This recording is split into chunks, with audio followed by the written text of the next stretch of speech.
Yeah, it's been it's been an adjustment, for sure.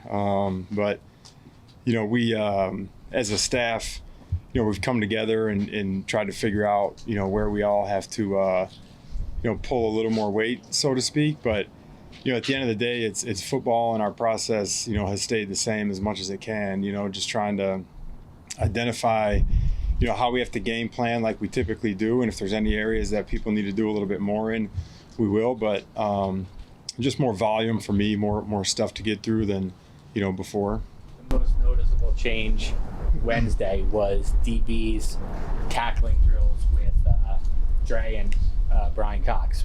Was that your idea? What's the thought behind that? Yeah, we did. That was a tackling circuit, which we've done before, and sometimes we do it a little more often than others. But that was a collective staff idea, just something that we felt like we needed to work on and emphasize. And there's times when working on those types of fundamentals, tackling or whatever, it's more beneficial to do it in an individual setting, and sometimes it's more beneficial to do it in a group setting. And at that moment in time, we thought that we go that route, and so that's why we did it that way.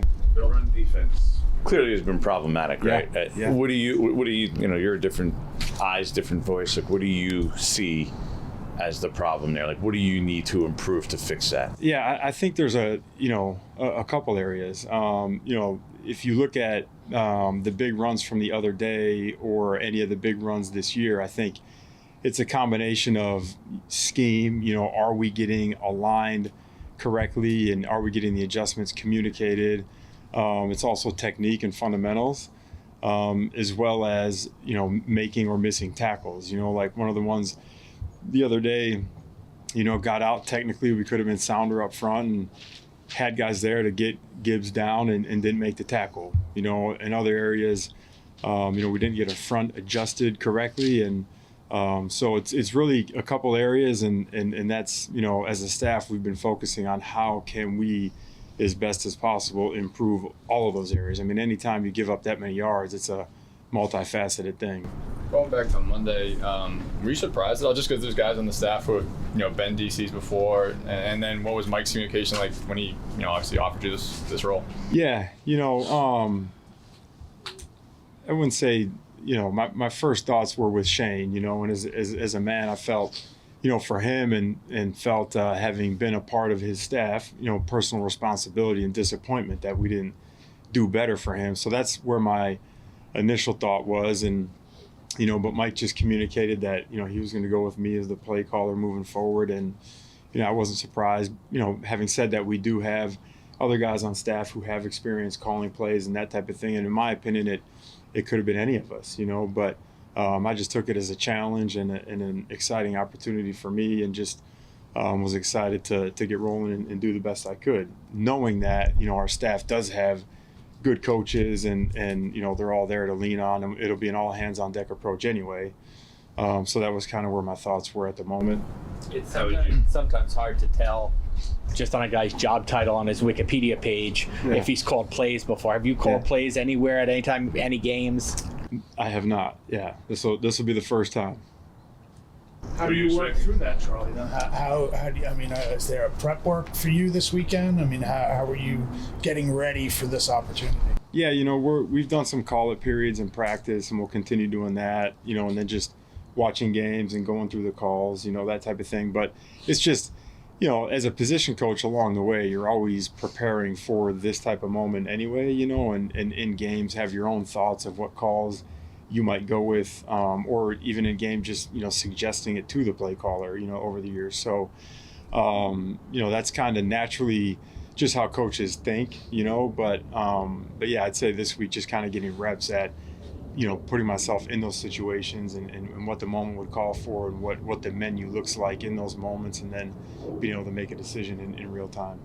What should people expect from a Charlie Bullen defense? Like, what do you believe in? Like, yeah, no doubt. What should it look like? It's a player-driven league. There's no doubt, and coming, from my perspective, coming from my position room where there's 3 first-rounders, I understand fully that it's a talent-driven league and a player-driven league. So to me as a coach, my philosophy is always players over plays, and how can we as coaches, even as a position coach, maximize our players' abilities, and put them in position to have success, for themselves, maximizing what they're good at, but then also defensively, it helps us. If we're putting Burns in advantageous situations or Dex in advantageous situations or Holland, that helps us. So, I'd say at this point, it's hard to wholesale change. Not that I do that anyway, but, we've got years and months of time on task in this scheme. And so, I don't think it's something you can change completely. I think we can tweak and alter, but,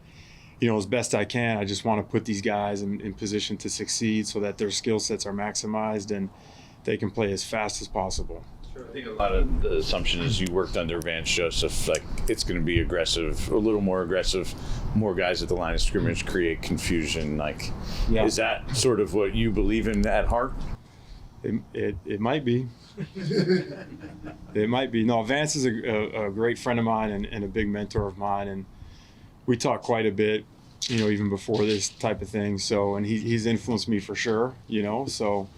We'll see where it goes. Charlie, it's not like you're going in Monday night and you get a tune-up against, the JV team from down the street. What kind of challenge does that add to this whole thing with knowing that you're going against an offense and a quarterback that's kind of humming right now?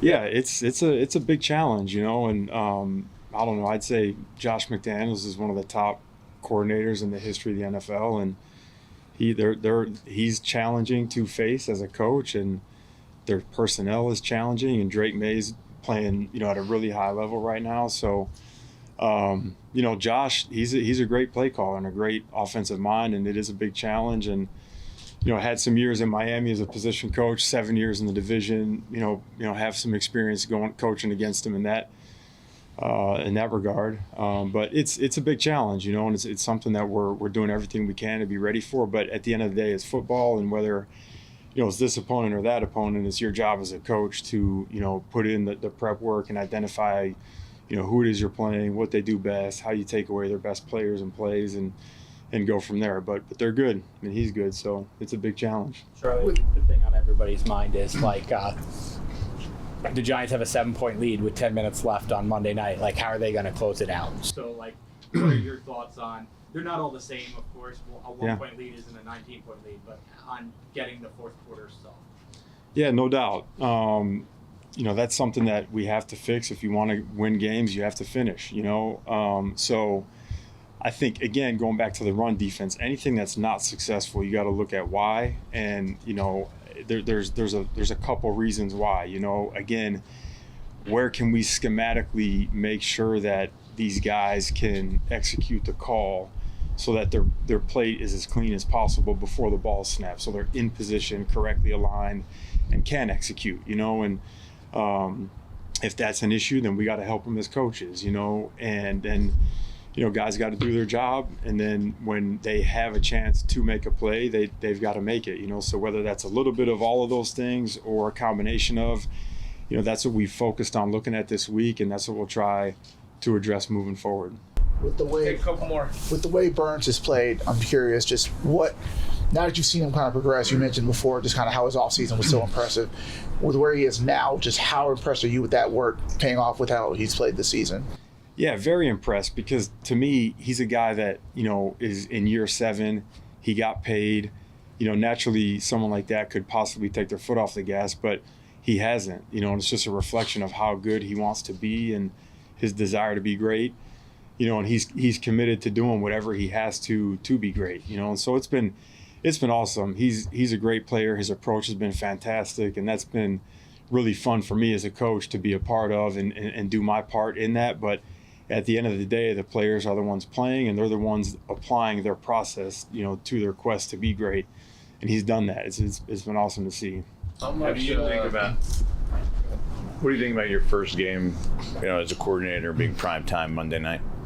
I think it's another game, and it's a great opportunity, but it's football at the end of the day, and you got to make the calls, and the players got to believe, and you got to make plays and execute. So just another game. How much has Mike been hands-on with you? Because he's got a lot going on his plate, and just how much is even in your room, or you guys meeting, that type of thing? I'd say about normal, a little bit more maybe, just kind of making sure that our workflow is in a good spot, but nothing over the top, about the same.